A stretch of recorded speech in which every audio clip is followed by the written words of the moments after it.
Hey guys, welcome back to Square Cut Studio. Actually, ரொம்ப நாளா video போடல. I think this video will be a good video.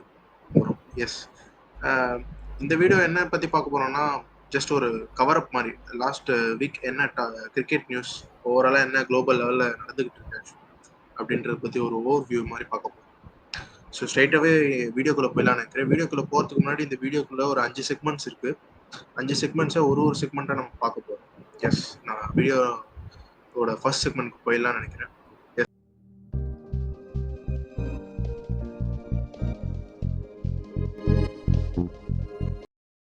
S, Australian test டீமோட crisis பற்றி Ricky Ponting சொன்னது. இதையா நான் first கிரைசிஸாகவே வச்சிருக்கேன்னா, that team is going to be under transition. இப்போ இந்தியா எப்படி போனாங்களோ அந்த மாதிரி அவங்களும் போக போகிறாங்க. But there not been tested because யங்ஸ்டர்ஸ்க்கு சான்சஸ் கொடுக்கல.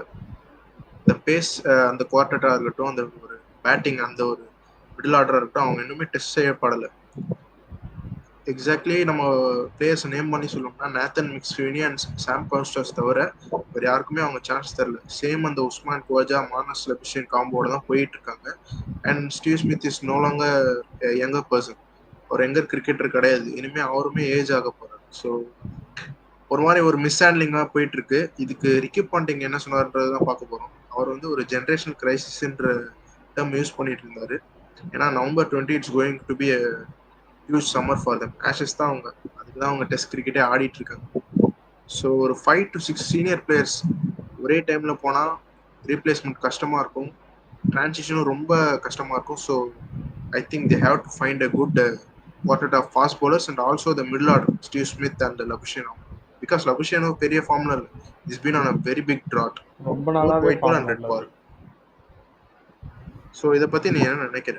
ஸோ ஃபாஸ்ட் பவுலர்ஸ்னு பார்த்தா ஆஸ்திரேலியாட்ட ஓரளவுக்கு அந்த ஒயிட் பால் கிரிக்கெட்டில் ஃபாஸ்ட் பவுலர்ஸ் வந்து எவால்வ் ஆகிட்டு இருக்காங்க கொஞ்சம் கொஞ்சமாக. லைக் நம்ம T20 சீரீஸ் பார்த்தோம், ஓடிஐ சீரீஸாக இருக்கட்டும், கொஞ்சம் கொஞ்சமாக எவால்வ் ஆகிட்டு இருக்காங்க. பட் ஆனால் அவங்க எல்லாருமே வந்து எவ்வளோ பேர் வந்து ரெட் பால் பொட்டன்ஷியல்னு தெரியாது. ஏன்னா இப்போ வர்ற எல்லா கிரிக்கெட்டர்ஸுமே இன்னைக்கு இப்போ வந்து எந்த டீமாக இருக்கட்டும், நீங்கள் வந்து இப்போ ஒரு டீம் இன்டர்நேஷ்னல் டீம் ஆடணும்னா நீங்கள் வந்து ஒயிட் பால் கிரிக்கெட்டில் அதுவும் T20 ஸ்பெஷலிஸ்டாக தான் இருக்கிற மாதிரியான டைம் இது. ஸோ எத்தனை பேர் வந்து அந்த ஆஸ்திரேலியன் ஃபாஸ்ட் பவுலர்ஸ் வந்து டெஸ்ட் டீமுக்கு சூட்டபிள் பிளேயர்ஸாக இருப்பாங்கன்றது ஒரு கொஸ்டின் மார்க். அண்ட் பேட்டிங் வந்து அவங்க எக்ஸ்பெரிமெண்ட் பண்ண ஒரே ஒரு நல்ல பிளேயர் வந்து கேம் கிரீன் மட்டும்தான். ஸோ அவரை மட்டும் நீங்கள் ஃபிக்ஸ் பண்ணிவிட்டு அவரை சுற்றி ஃப்யூச்சர் டீமை வந்து நீங்கள் பில்ட் பண்ணணும். அண்ட் சாம் கான்டஸ் ஓகே, அவரோட ஸ்டைல் ஆஃப் டெஸ்ட் கிரிக்கெட்டே ரொம்ப கம்ப்ளீட்லி டிஃப்ரெண்ட்டாக இருக்குது. லைக் வந்து அவ்வளோ டிஃபென்சிவ் பிளேயராக இல்லாமல் ஒரு அட்டாக்கிங் பிளேயர் மாதிரி தான் டெஸ்ட் கிரிக்கெட்லேயே ஆடுறாரு. அண்ட் இல்லை, இப்போ பாயிண்ட் என்னன்னா, நீ சொன்ன மாதிரி கிரீனுக்கு சான்ஸ் தராங்க, அதெல்லாம் okay. But at a time ஒரு 5 to 6 பிளேயர்ஸ் ஒரே கோலை நீ அனுப்பும் போது அது இட்ஸ் எ ஹியூஜ் ஹோல் இல்லையா? கரெக்ட் தான். நீங்கள் வந்து ஒரு பிளேயரை டெஸ்ட் பண்ணி ஒரு க்ரூம் பண்ணி பேக் பண்ணாதான் you will know their potential. இப்போ இந்தியாவில் பார்த்தோன்னா அப்படியே ஸ்மூத்தாக ரிப்ரசென்ட் பண்ணாங்க. At the same time south ஆஃப்ரிக்காவும் இப்போ அப்படியே அந்த குரூப் வந்துட்டு இருக்காங்க, ஒரு மாதிரி ஒரு ஃபோர்ஸாக வந்துட்டு இருக்காங்க ஐசிசி டோர்னமெண்ட்ஸில்.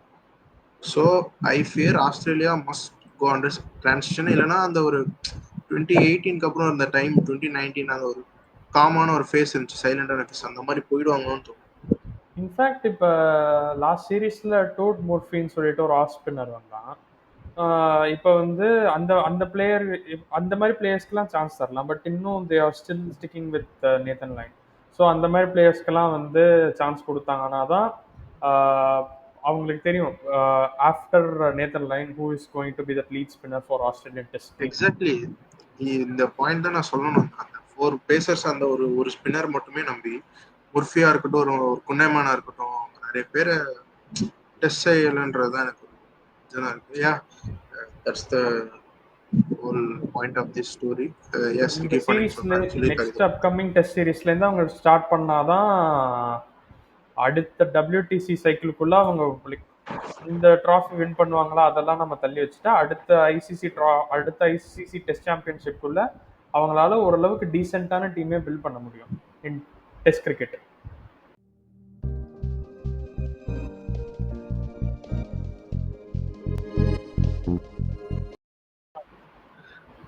ஓகே, நெக்ஸ்ட் செக்மெண்ட் போயிடலாம்னு நினைக்கிறேன். நெக்ஸ்ட் செக்மெண்ட் என்னன்னா, இட்ஸ் அபவுட் த 100 இங்கிலாந்துல நடக்கிற அந்த league, the 100 balls. Third consecutive time over invincible அடிச்சிருக்காங்க ட்ரெண்ட் ராக்கெட்டை பீட் பண்ணி. பெருசாக இந்த லீகை ஃபாலோ பண்ணலனாலும் ஒரு முக்கியமான மேட்சஸ்லாம் ஃபாலோ பண்ணும்போது என்ன தெரிஞ்சுன்னா, வில் ஜாக்ஸ் அவரோட ஒரு பேட்டிங்காக இருக்கட்டும், சாம் பில்லிங்ஸோட அவரோட கேப்டன்சியாக இருக்கட்டும், இது எல்லாமே வந்து சூப்பராக இருந்துச்சு. டோர்னமெண்ட்டோட டாப் ஸ்கோரர் யாருன்னா ஜார்டன் காக்ஸ். அவர் வந்து ஒரு அந்த 100க்கே ஏற்ற ஸ்பெஷலிஸ்ட் மாதிரி தெரியுறாரு. அவரோட சிக்ஸ் ஹிட்டிங் எபிலிட்டியுமே டிஃப்ரெண்டாக இருக்குது. கிரிக்கெட் எப்படி மாற போகுதுன்றது இந்த லீகை பார்த்தவங்களுக்கு தெரியும்னு நினைக்கிறேன். ஒரு மாதிரி லைக் ஒரு பேஸ்பால் அந்த மாதிரி போயிட்டு இருக்கு. ஆக்சுவலாக சிக்ஸ் ஹிட்டிங் எபிலிட்டி டிஃபைன் பண்ணுது. அண்ட் அவங்க இங்கிலாண்டோட கிரவுண்ட்ஸ் பற்றி சொல்லவே தேவையில்ல, ஏஸ்தட்டிக்காக இருக்கும், ரொம்பவே பார்க்க விஷுவல் ட்ரீட் அது. இது ஒரு மாதிரி டாமினேட்டிங்காக தான் போயிட்டு இருக்கு இந்த phase. I think next tournament ஆச்சு ஒரு மற்ற teams like Northern Super Giants அவங்க மாதிரி டீம் அடிப்பாங்கன்னு நம்புவோம். பட் ஆனால் வந்து லைக் வியூவர்ஷிப் டேர்ம்ஸில் நம்ம பேசணும்னா லாஸ்ட் இயர் வந்து 100 வந்து அவ்வளோவா நல்லா போகலை. பட் ஆனால் இந்த சீசன் வந்து நிறைய பேர் அட்டென்ஷனை கிராப் பண்ணுற மாதிரியான நிறைய மேட்சஸ் நடந்தது. பிக்கர் பிளேயர்ஸோட பார்ட்டிசிபேஷன் இந்த தடவை நிறையவே இருந்துச்சுன்னு நான் பார்ப்பேன். ஏன்னா ஒரு கேன் வில்லியம்சன் மாதிரி பிளேயரா இருக்கட்டும், ஒரு மாதிரி பேட் ஃபேஸ்ல உள்ள பிளேயர்ஸ்லாம் அங்கே போயிட்டு நிறைய பேர் ஆடினதெல்லாம் பார்க்க முடிஞ்சுச்சு. அண்ட் நான் இந்த லீகோட பத்தி பேசும்போது நான் எதுக்கு இதை கொண்டு வந்தேன்னா, சாம் பில்லிங்ஸோட கேப்டன்சி இப்போ T20 கிரிக்கெட்டா இருக்கட்டும், ஷார்ட் ஃபார்மேட்டா இருக்கட்டும், captaincy it's big pinnacle. So நீ என்ன நினைக்கிற? ஒரு 5 டிராஃபிஸ் இப்போ அடிச்சிட்டாரு நினைக்கிறேன் அவரோட கேப்டன்சில, just next to Dhoni and Rohit Sharma. இவர் ஒரு மாதிரி வந்துட்டு இருக்காரு. ரொம்ப அண்டர்ரேட்டடா இருக்காரு சாம் பில்லிங்ஸ். பட் ஆனா எத்தனை பேருக்கு வந்து பட் எனக்கு தெரிஞ்சு அட்லீஸ்ட் சிஎஸ்கே ஃபேன்ஸ்க்கு சாம் பில்லிங்ஸ் பத்தி தெரியும். Just because of that KKR against அடிச்ச அந்த ஒரு குவிக்கஸ்ட் 25 பால்ஸ் 50 கிட்ட அடிச்சதுனால சாம் பில்லிங்ஸ் தெரியும். ஆனா வந்து அவர் இங்கிலாந்துலாம் இப்போ ஆடுறது இல்லை. பட் ஆனால் லைக் அந்த அவர் ஒரு பேட்ஸ்மேன் அண்ட் விக்கெட் கீப்பராகவே ஒரு மாதிரி டிஃப்ரெண்ட்டாக இருக்கும். நல்லா ஸ்டெப் டவுன் பண்ணி சூப்பராக ஆடுவார். அண்ட் கேப்டன்சி வந்து லைக் ஒரு டிஃப்ரெண்ட் டைமென்ஷன். லைக் சூப்பராக கேப்டன்சி பண்ணி ப்ராப்பராக பிளேயர்ஸை யூஸ் பண்ணி ட்ராஃபிஸ் கலெக்ட் பண்ணிட்டே வராரு T20ல. இந்த லீகை ஃபாலோ பண்ணும்போது கொஞ்சம் விஷயம் என்ன நம்ம வி கேன் இன்ஃபர்னா, it's moving towards like football leagues. அதான் நம்ம சொல்ல போகிறோம். ரொம்ப ரேப்பிடாகவே இது டிரான்சிஷன் ஆகிட்டு இருக்கு. எத்தனை பேருக்கு தெரியும் தெரியல, IL T20 இப்போ அடுத்து வருது. ஆஷஸை விட லைக் இப்போ டெஸ்ட் கிரிக்கெட்டை விட லீக்ஸ் வந்துருமோன்ற ஒரு பயம் எல்லாருக்குள்ளேயும் இப்போ லைக் வர ஆரம்பிச்சிச்சு. But it's the way of moving ஃபார்வர்டுன்னு நினைக்கிறேன். ஏன்னா நிறைய லீக்ஸ் வந்துருச்சு. என்னதான் கிரிக்கெட் லைக் ஆஷஸ் அந்த வேர்ல்ட் கப்லாம் இருந்தாலும் லீக்ஸ் வந்து ஒரு மந்த் டு மந்த் பேசிஸ்ல நடக்கும்னு எனக்கு ஒரு தோணுது. எல்லாருக்குமே அது தெரிஞ்ச விஷயம் நினைக்கிறேன். பட் ஆனால் அது வந்துடும் தான் நீ சொல்ற மாதிரி. பிகாஸ் வந்து பிகர் பிளேயர்ஸ் வந்து எப்ப கேமை விட்டு போக ஆரம்பிக்கிறாங்களோ அப்ப வந்து இந்த மாதிரி ஃபார்மேட்லாம் வந்து வர ஆரம்பிக்கும். இப்போ ஒரு கோலி, ஒரு ஸ்டீவன் ஸ்மித், ஒரு ரோஹித், ஒரு கேன் வில்லியம்சன், இவங்கள மாதிரி ஒரு பிளேயர்ஸ் லைக் எவ்ரி பிளேயர்ஸ் நம்ம சொல்லிட்டே வந்தோம்னா அந்த அவங்களோட அந்த வேல்யூ போயிரும்னு நான் நம்புறேன். பட் எனிவேஸ் ஒரு ஸ்டார்க்கு ஒரு கிரிக்கெட்ல ஸ்டார் எப்பயுமே வந்துட்டு இருப்பாங்க. But who knows. பட் 3 ஃபார்மேட்ன்ற கான்செப்ட் இருக்குமான்னு தெரியல. ஆமா, பிகாஸ் இப்போ நம்ம ஏஷியா கப் ஸ்குவாட்லேயே நம்ம பார்க்குறோம். சூப்பரான IPL season, very good England season. But ஆனால் வந்து ஜெய்ஸ்வால் வந்து ஆடுவாரான்னு தெரியல. இல்லவே இல்லை. ஆக்சுவலி ஒரு இந்த பிளேயிங் 11 செலெக்ஷனே ஒரு மைண்ட் பாக்லிங்கான ஒரு விஷயம் இந்தியன் கிரிக்கெட் டீம் பற்றி. நம்ம அதை பற்றி பேசிட்டே போகலாம். நெக்ஸ்ட் செக்மெண்ட் போயிடலாம்னு நினைக்கிறேன். நம்ம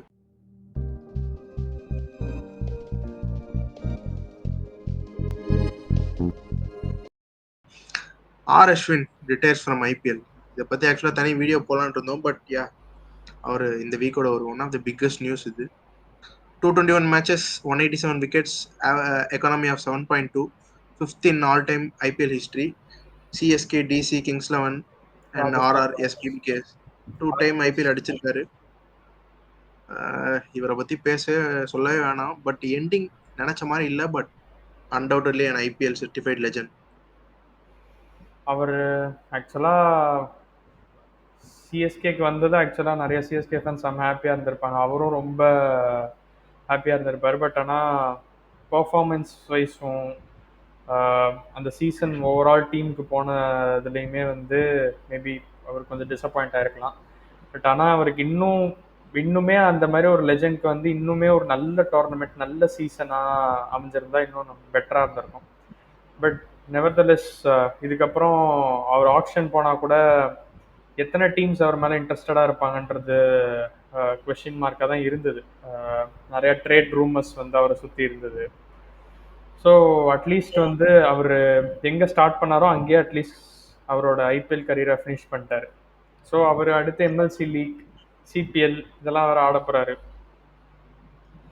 எப்பயுமே ஒரு எண்டிங் எப்படி இருக்கும்னு எந்த ஒரு கிரிக்கெட்டருமே ஒரு அத்லீட்டாலையுமே முடிவு பண்ண முடியாது. Nevertheless great career. ஆனால் வந்து ஒன்ஸ் அஸ்வின் மாதிரி ஒரு டெஸ்ட் லெஜெண்டே அவுட் சைடு இந்தியா போயிட்டு இந்த டோர்னமெண்ட்ஸ்லாம் ஆடுறப்ப அந்த டோர்னமெண்ட் இன்னும் எலிவேட் ஆகுது. At the same time international cricket test கிரிக்கெட்கான ப்ரிஃபரன்ஸ் வந்து கம்மியாகும்னு எனக்கு தோணுது. That's what. அதான் இப்போ ஒரு மேஜர் டோர்னமெண்ட்ஸ் லைக் இப்போ ஆஷஸ் அதெல்லாம் அதோட வேல்யூஸ் அப்படியே இருக்கும். பட் சில லைக் ஒரு பட்டோடி சீரீஸாக இருக்கட்டும், ஒரு ஸ்ரீலங்கன் ஆஸ்திரேலியா சீரீஸாக இருக்கட்டும், ஒரு பாகிஸ்தான் இங்கிலாந்து சீரீஸாக இருக்கட்டும், அதோட வேல்யூஸ் டெஃபினெட்லி கம்மியாகும்.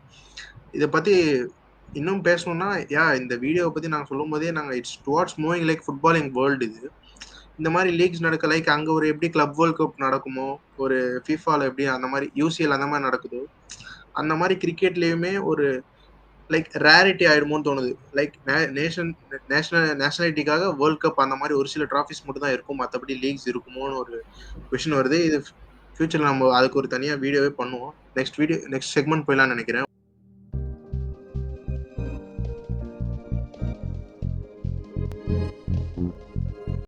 நினைக்கிறேன் one of the best news இது. அண்ட் ஒரு எக்ஸைட்டிங்கான news for women's cricket. It's like increasing ஒரு 250%, லைக் 290% கிட்ட இன்க்ரீஸ் பண்ணியிருக்காங்க அவங்களோட payout world cup winning டீமுக்கு. It's around 39.5 crore in Indian money value, which is more than 2023 world cup winning. இது வந்து உமன்ஸ் கிரிக்கெட்டோட அடுத்த ஒரு வேல்யூ, அவங்களுக்கு மைல் ஸ்டோன் மாதிரி இது இன்க்ரீஸ் பண்ணியிருக்காங்க. இதெல்லாம் பார்க்கும்போது அவங்களோட இந்தியாவில் வேற ஹோஸ்ட் பண்ண போறாங்க இந்த வருஷம், India and Sri Lanka. I think இது வந்து ஒரு நெக்ஸ்ட் லெவல் கொண்டு போயிட்டு இருக்காங்க இன் டர்ம்ஸ் ஆஃப் வியூவர்ஷிப்பா இருக்கட்டும், குவாலிட்டி ஆஃப் கிரிக்கெட்டா இருக்கட்டும். I hope it will become a good successful thing. So your thoughts on that?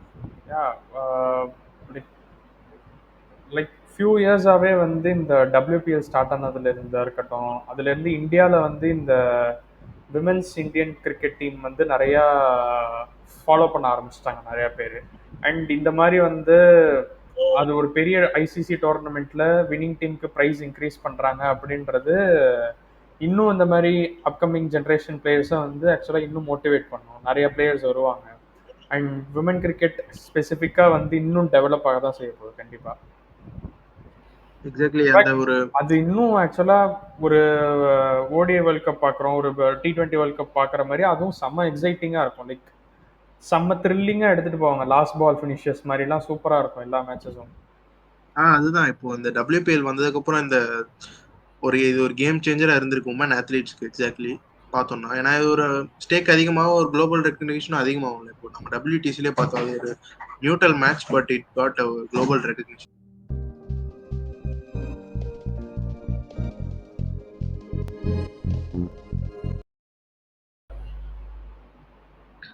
So இந்த வீடியோட லாஸ்ட் செக்மெண்ட் போயிடலாம்னு நினைக்கிறேன். எஸ், நீங்கள் எல்லாம் எக்ஸ்பெக்ட் பண்ண அந்த நியூஸ் தான். Cheteshwar Pujara all forms of கிரிக்கெட்லேருந்து ரிட்டையர் ஆகுறாரு. One of the most underrated players. Underrated சொல்லி நான் ரொம்ப போர் அடிக்கிறோம்ல. Yes, is been one of the warrior of Indian cricket. நாங்கள் லைக் நம்மலாம் யங்கர் டேஸ்லேருந்து நம்ம அந்த மாதிரி ஒரு கிரிக்கெட்டரை பார்த்துட்டு வரோம். ஒரு மாதிரி அக்லி கிரிக்கெட்டர் பெருசா இப்பயும் யங்ஸ்டர்ஸ் தான்டா நம்ம. இல்ல இன்னும் யங்கர் டேஸ்லன்னு சொல்லிட்டு லைக் நம்ம சின்ன வயசுல இருந்து பார்க்கும்போது லைக் அவர் ஆடுற ஸ்டைலே அப்போ வந்து மற்ற பிளேயர்ஸ்லாம் ஒரு மாதிரி ஆடிட்டு இருப்பாங்க. லைக் ஒரு விராட் கோலி, ஈவன் ஒரு மயங்க் அகர்வால், ரோஹித் சர்மா, ரித்திமன் சார், நிறைய பிளேயர் ஆடிட்டு இருப்பாங்க. முரளி விஜய் எல்லாருமே ஒரு மாதிரி ஃபிளாம்போயண்டா அவங்க ஸ்ட்ரோக் மேக் பண்ணிட்டு இருக்கும்போது இவர் மட்டும் ஒன் டவுன் இறங்கி கிரைண்ட் பண்ணிட்டே இருப்பார். பால்ஸ் ஆடிட்டே இருப்பாரு, ஆப்போனண்ட்டை டயர்ட் அவுட் பண்ணி then he will start attack. கோலிக்கு கூட டெஸ்ட் டீம்ல ரீப்ளேஸ்மெண்ட் பிடிச்சிட்டாங்க போல. பட் ஆனால் புஜாராக்கு இன்னும் தேடிட்டு தான் இருக்காங்க. ரொம்ப ரொம்ப டிஃபிகல்ட். அதுவும் இந்த காலகட்டத்தில் அந்த மாதிரி ஒரு பிளேயரை கண்டுபிடிக்கிறது it's like finding gold in dust. ஏன்னா நீங்கள் அந்த மாதிரி ஒரு கிரைண்ட் அவுட் பண்ணி ஸ்விங் ஆகிற கண்டிஷன்லையும் ஆடி இட்ஸ் வெரி டஃப். அவரோட ஆவரேஜ் ஆக்சுவலாக 2019 வரைக்குமே 50ல் இருந்துச்சு. அண்ட் ஆஃப்டர் தட் இந்த ஒரு பிச் கண்டிஷன்ஸ் மாற்றினதாக இருக்கட்டும், எல்லா பிளேயர்ஸுமே கஷ்டப்பட்டாங்க. அது இப்போ சொல்லணும்னா, ஏன்னா இப்போ நான் போன இங்கிலாந்து சீரிஸ் அப்பயே சொல்லியிருந்தோம், ஜெய்ஷ்வால்கிட்ட மட்டும்தான் இந்த 50 ஆவரேஜ் இருந்துச்சு, மற்ற பிளேயர்ஸ் யாருக்குமே. It's due to that spin tracks and too much of overseas test and form out ஆயிட்டாங்க Indian legends actually. But nevertheless ஒரு 7,000+ ரன்ஸ், 19 சென்ச்சுரிஸ், அதுவும் ஒரே ஃபார்மேட் தான் ஆடுவார். பெருசாக ஓடி கிரிக்கெட் கிடையாது, T20 கிரிக்கெட் கிடையாது, அந்த ஒரே ஃபார்மேட் ஆடி இவ்வளோ வருஷம் ஃபோக்கஸ்டாக ஒரு ஆடின விஷயம். Hats off team. இந்த மாதிரி கிளாசிக்கல் டெஸ்ட் மேட்ச் ஆடுற பிளேயர்ஸ் இதுக்கப்புறம் வர எனக்கு தெரிஞ்ச வாய்ப்பு ரொம்ப ரொம்ப கம்மி. அது வாய்ப்பு இருக்குதுன்ற விட இந்தியன் கிரிக்கெட் டீம் அந்த பிசிசிஐ அவங்க சான்ஸ் கொடுக்குறன்றது அது இன்னுமே ரொம்ப டவுட்ஃபுல்லான ஒரு விஷயம். ஏன்னா நீங்கள் இப்போ எடுத்து பார்த்தீங்கன்னா டொமஸ்டிக்ல கிரைண்ட் அவுட் பண்ணுற வர பிளேயர்ஸ்க்கு சான்ஸ் கொடுக்குறது ரொம்ப ரொம்ப கம்மின்னு நான் நினைக்கிறேன். 2 to 3 இயர்ஸாக பெஞ்சில் தான் இருக்காங்க. 2 to 3 இயர்ஸா? எனக்கு தெரிஞ்சு இந்த மாதிரி நடந்துச்சுன்னா ஹேட்ஸ் ஆஃப் டு புஜாரா. அவரோட அதை பற்றி சொல்லி முடிச்சுன்னா இன்னொன்று என்ன சொல்ல வரேன்னா, அஸ்வினை பற்றி சொல்லும் போது இங்கே ஒரு பாயிண்ட் உனக்கு பிரேக் அவுட் ஆகுதுன்னு நான் நினைக்கிறேன். லைக் இப்போ பிசிசியோட கான்ட்ராக்ட்ஸ்லேருந்து டை அவுட் பண்ணிட்டு மேபி ஃபியூச்சரில் லீக்ஸ் மட்டும் ஆடி பிளேயர்ஸ் ஏர்ன் பண்ணலாம் அப்படின்ற ஒரு விண்டோ உனக்கு ஓப்பன் ஆகுது. So which are players is not contracted with BCCI can go out and எக்ஸ்ப்ளோர்ல. ஆமாம். ஸோ இது வந்து ஒரு புது விண்டோவாக ஓப்பன் ஆகுது. இது எப்படி வெல்கம் பண்ணுறதா இல்லை எப்படி நமக்கு தெரியல. பட் இருந்தாலும் இது வந்து ஒரு as a personal cricketers point of view பார்க்கும்போது it's fine if they can find a chance in playing 11 and any other team. ஆனால் இப்போ டெஸ்ட் கிரிக்கெட், டொமஸ்டிக் கிரிக்கெட் மட்டும் நிறையா ஆடி நீங்கள் நிறையா ரன்ஸ் அங்கே ஸ்கோர் பண்ணிவிட்டு நீங்கள் வந்து எனக்கு இந்தியன் கேப் கிடைக்கல அப்படின்னு சொல்லிட்டு நீங்கள் பிரேக் அவுட் பண்ணிவிட்டு வேறு லீக்ஸ் போய் ஆடணும்னு நினச்சிங்கன்னா கூட எத்தனை டீம்ஸ் வந்து நீங்கள் டொமஸ்டிக் ரெக்கார்ட்ஸ் பார்த்து எடுக்கிறாங்க? உங்களோட 6 ஹிட்டிங் கேப்பபிலிட்டி பார்த்து தானே இப்போலாம் எடுக்கிறாங்க. எக்ஸாக்ட்லி. எத்தனை டீம் அந்த மாதிரி பிளேயர்ஸ் எடுப்பாங்க, எந்த பேசிஸில் எடுப்பாங்க, அது ஒரு doubt actually. Like players like இப்போ சாய் கிஷோராக இருக்கட்டும், கவுண்டியில் இப்போ ரீசெண்டாக எடுத்தாங்க, செஹலாக இருக்கட்டும், ஒரு அர்ஷ்தீப்பாக இருக்கட்டும், many doubts are there. But we will see. So that's the video guys. Wrapping up. எப்பயும் சொல்றோம், thank you guys, keep supporting. Thank you. Like, share and subscribe.